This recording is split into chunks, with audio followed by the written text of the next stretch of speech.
Good morning. ഇന്ന് നമ്മൾ laws of എക്സ്പൊണൻസ് എന്ന ഭാഗമാണ് ഉപയോഗിക്കുന്നത്. ലാസ് ഓഫ് എക്സ്പൊണൻസ്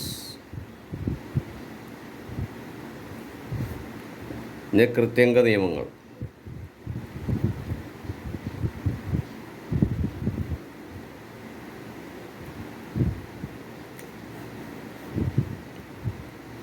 ഇതിൽ ഒന്നാമത്തെ നിയമം എന്ന് പറയുന്നത് a raise to M into a raise to n is equal to a raise to m plus n ആണ്. അതായത് എ റൈസ് ടു എമ്മിൽ എ എന്ന് പറയുന്നത് ബേസ്, എൻ എന്ന് പറയുന്നത് പവർ. അപ്പോൾ 2⁵ ഇൻറ്റു 2⁵ ഇസ് ഈക്വൽ ടു,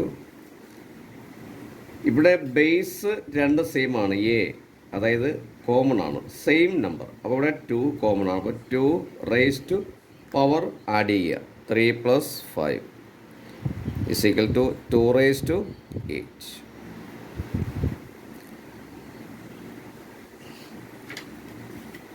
അടുത്ത് നമ്മൾ രണ്ടാമത് പഠിക്കാൻ പോകുന്നത്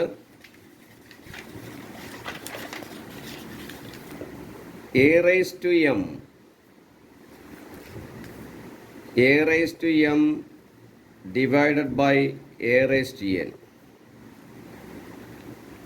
ഇവിടെയും ബേസ് തുല്യമാണ്. ബേസ് എന്ന് പറയുന്നത് എ ആണ്, പവർ വ്യത്യാസമാണ്. അങ്ങനെ ആകുമ്പോൾ a raise to m minus n. Example നമുക്ക് 2⁵ divided by 2⁵ is equal to, ഇപ്പോൾ 2⁵ ബേസ് 2, 2⁵ ബേസ് 2. അപ്പം ബേസ് ഈക്വലാണ്. അപ്പോൾ അങ്ങനെയാണെങ്കിൽ ആ ബേസ് എടുത്ത് എഴുതുക, എന്നിട്ട് പവറുകൾ തമ്മിൽ ഡിഫറൻസ് വേണം. 5 - 3 ഈസ് ഈക്വൽ ടു 2⁵2. അടുത്ത നമ്മൾ മൂന്നാമത്തെ ഒരു നിയമം എന്ന് പറയുന്നത്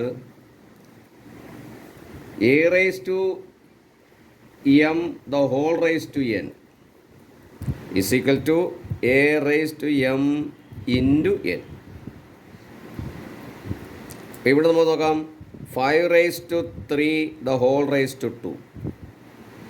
അങ്ങനെയെങ്കിൽ നമുക്ക് 5⁵3 ഇൻറ്റു 2 ഇസ് ഈക്വൽ ടു എന്താണ്, 5⁵6. അടുത്ത നമ്മൾ പഠിക്കാൻ പോകുന്നതെന്ന് പറയുന്നത് നാലാമത്തെ ഒരു റൂളാണ് എ റൈസ് ടു എം. നാലാമത്തെ റൂളാണ് A raise to M into B raise to N. A raise to M into B raise to M is equal to, അപ്പം ബേസ് എ, ഈ എ റൈസ് ടു എമ്മിൻ്റെ ബേസ് എയും B raise to എമ്മിൻ്റെ base ബിയും ആണ്. അപ്പോൾ different ബേസാണ്, power same ആണ്. അങ്ങനെയാണെങ്കിൽ നമ്മൾ a into b the whole raise to m. അപ്പോൾ ഇവിടെ 2 × 3 ദ ഹോൾ റൈസ് ടു 5 എന്ന് തന്നാൽ 2ൻ്റെ പവർ 5 ഇൻറ്റു 3യുടെ പവർ 5. അതാണ്. അടുത്ത് നമ്മൾ നോക്കുന്നത് അഞ്ചാമത്തെ ഒരു നിയമമാണ്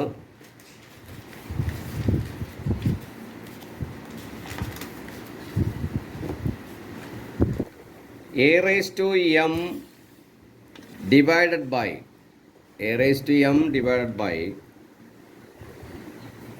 ബി റൈസ് ടു എം. അപ്പോൾ ഇവിടെ നോക്കുക, പവർ സെയിം ആണ്, എം തന്നെയാണ്, പക്ഷെ ബേസ് ഡിഫറെൻ്റ് ആണ്. അങ്ങനെ വരുമ്പോൾ നമ്മൾ a by b the whole raise to m, അപ്പോൾ ഇത് നമുക്ക് നേരത്തെ എഴുതിയ പോലെ എഴുതാം. എന്താണ്, a raise to m divided by b raise to m. A raise to m divide by b raise to m, അത് നമ്മൾ ഫ്രാക്ഷൻ്റെ രൂപത്തിൽ എഴുതിയിട്ട് നമ്മൾ എ റൈസ് ടു എം നമ്മൾ ലീനിയർ മെത്തേഡിൽ ഇങ്ങനെ എഴുതാം, ഡിവൈഡ്. അപ്പോൾ രണ്ടും സെയിം ആണ്. അപ്പോൾ ഇതിൻ്റെ ഒരു എക്സാമ്പിൾ എന്ന് പറയുന്നത് 5/3 the whole raised to 4 അപ്പോൾ a by b the whole raised അപ്പോൾ നമ്മൾ മാറ്റിയത് വരും 5⁴ ഡിവൈഡഡ് ബൈ 3⁴. നമ്മൾ ഈ മെത്തേഡിൽ എഴുതിയാലും എന്താ വരുന്നത് 5⁴ ഡിവൈഡ് ബൈ 3⁴. അടുത്ത നമ്മുടെ ഒരു നിയമം എന്ന് പറയുന്നത് ഇവിടെ a⁻m divide by b⁻m divide by b⁻m എന്ന് പറയുന്നത് ഈ പറഞ്ഞതുപോലെ എ ബൈ ബി എന്ന് പറയാൻ ആ സംഖ്യകൾ ബേസ് മാത്രം എഴുതി ചെയ്തിട്ട് അതിന് പവർ കൊണ്ട് എം എഴുതി.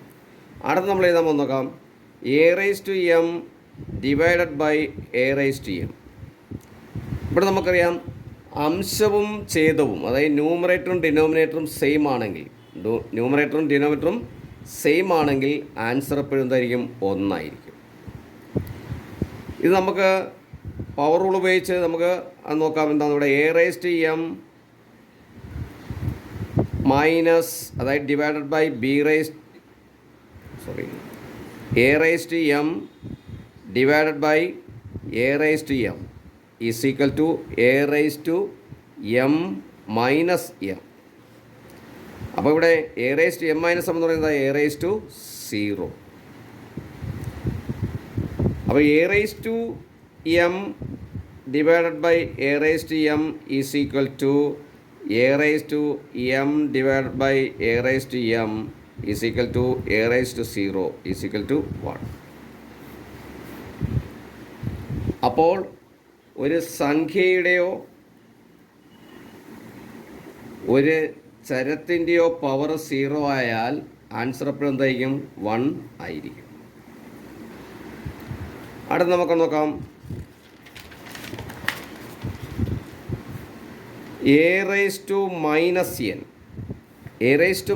എന്ന് പറഞ്ഞു കഴിഞ്ഞാൽ 1/a⁻n എന്നാണ്.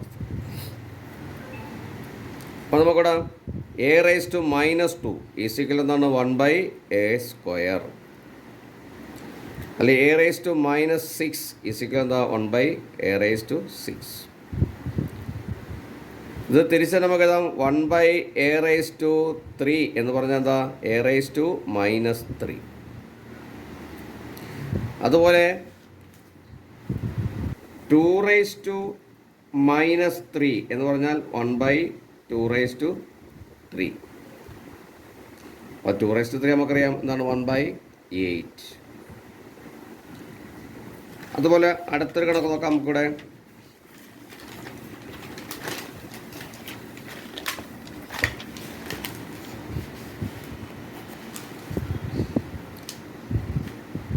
a by b the whole raised to minus n. a by b the whole raised to minus n എന്ന് പറഞ്ഞാൽ a raised to minus n divided by b raised to minus n is equal to a raised to n നമുക്കറിയാം എന്താണ് 1/a raised to n ആണ്. b raised to n നമുക്കറിയാം 1/b raised to n ആണ്. Is equal to നമ്മൾ ഒരു ഫ്രാക്ഷനെ a by B എന്ന് പറയുന്നതിനെ c/d കൊണ്ട് ഡിവൈഡ് ചെയ്യുകയാണ്. ഒരു ഫ്രാക്ഷനെ മറ്റു ഫ്രാക്ഷൻ കൊണ്ട് നമ്മൾ ഡിവൈഡ് ചെയ്യുന്നതിന് പകരം അതിൻ്റെ റെസിപ്രോക്കൽ കൊണ്ട് മൾട്ടിപ്ലൈ ചെയ്യും. അപ്പോൾ a by b into d by c. അതുപോലെ 1/a⁻n 1/b⁻n കൊണ്ട് ഡിവൈഡ് ചെയ്യുകയാണ്. അപ്പോൾ നമ്മൾ എന്ത് ചെയ്യാൻ മതി തിരിച്ചിട്ട് കുടിക്കാം. അപ്പോൾ b⁻n divide by 1 that is equal to b⁻n by a⁻n. അപ്പോൾ ഇതിൽ നമുക്ക് മനസ്സിലാകുന്നത് a by b the whole raise to n a by b the whole raise to minus n എന്ന് പറഞ്ഞു കഴിഞ്ഞാൽ നമുക്ക് ഡയറക്റ്റ് ഇവനെ അങ്ങ് ബ്രാക്കറ്റുള്ളതിനെ നമുക്ക് എന്ത് ചെയ്യാം തിരിച്ചിടാം b ബൈ a എന്നിട്ട് ഈ മൈനസ് കളഞ്ഞിട്ട് n എഴുതാം. ദാറ്റ് ഈസ് ഈക്വൽ ടു എന്താ b⁻n ബൈ a⁻n. അപ്പോൾ ഇന്നത്തെ നമ്മുടെ ഈ ലാസ് ഓഫ് എക്സ്പോണൻസ് ക്ലാസ് നിങ്ങൾക്ക് എല്ലാവർക്കും ഇഷ്ടപ്പെട്ട് കാണും എന്ന് വിചാരിക്കുന്നു. അങ്ങനെയെങ്കിൽ നമ്മുടെ ക്ലാസ്സുകൾ നിങ്ങൾക്ക് ഇഷ്ടപ്പെട്ടുവെങ്കിൽ നമ്മുടെ ചാനൽ ലൈക്ക് ചെയ്യാനും സബ്സ്ക്രൈബ് ചെയ്യാനും മറന്നു വരുത്. Thank you.